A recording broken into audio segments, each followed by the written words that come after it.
The second why, and I think I'll be much quicker on it because it's been heavily discussed today, of course, is the rise, the perceived rise of small donors, as exemplified in the Obama campaign. Small donor-funded campaigns have been a goal almost as long as public funding. Larry Lessig spoke earlier today about Teddy Roosevelt's address to Congress in 1907. There were comparable plans as early as 1920. The Republican Party tried to fund itself in 1920 on small donors based on Liberty Bond drives, the model of World War I Liberty Bond drives. They got just so deep in debt that Teapot Dome resulted. The Teapot Dome scandal was in part designed to fund the Republican Party's debt, which they accumulated by trying to rely on small donors. Small donors are clearly a much more possible now. The combination of greatly reducing the costs through the internet and really brilliant efforts to tie the fundraising campaign to other forms of participation and mobilization, to make campaign contributions itself a form of social networking, suggests that there's clearly the possibility of raising more money through small donations.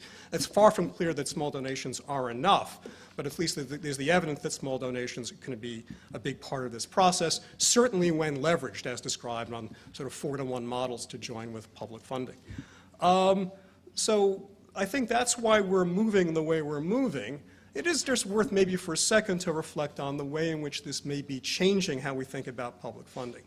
One thing that becomes clear is that public funding will not, or maybe I should say will not necessarily limit spending.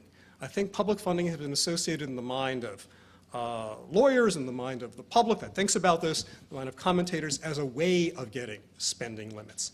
Not clear that that's what it was originally designed to do, but it's always been closely associated with that. I think we're reaching the stage where public funding is not going to be used, and indeed the current plans being proposed don't have spending limits in them. Not spending limits, they have spending limits on the public money, of course, but not spending limits on privately raised money.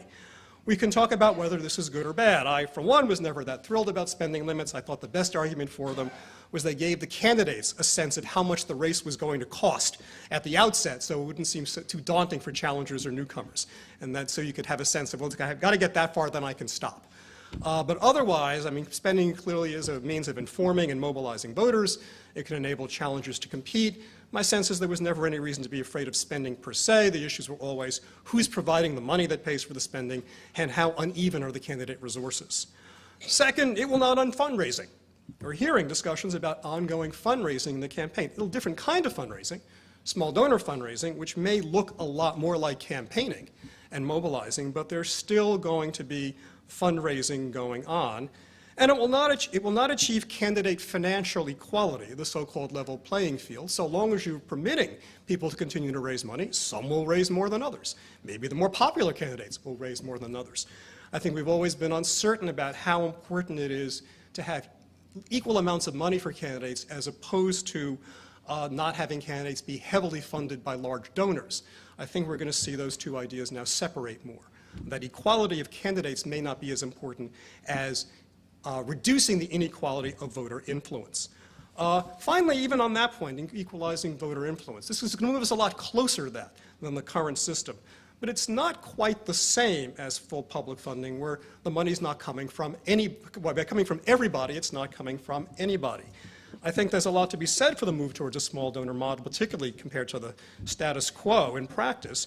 But it is probably worth recognizing that small donors are not the same as non-donors. They're probably somewhat more affluent. And the one thing for sure is they're much more politically engaged. And so this may be a good thing, it may be a bad thing.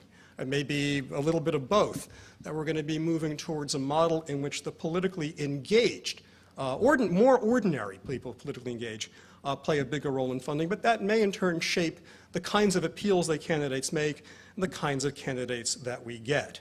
There's no perfect system.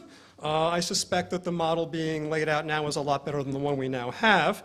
I think it's probably more constitutionally viable than clean money or a full public funding system. But it is, as we move in this direction, it is probably worth thinking a little bit about how it changes how we think about what public funding is.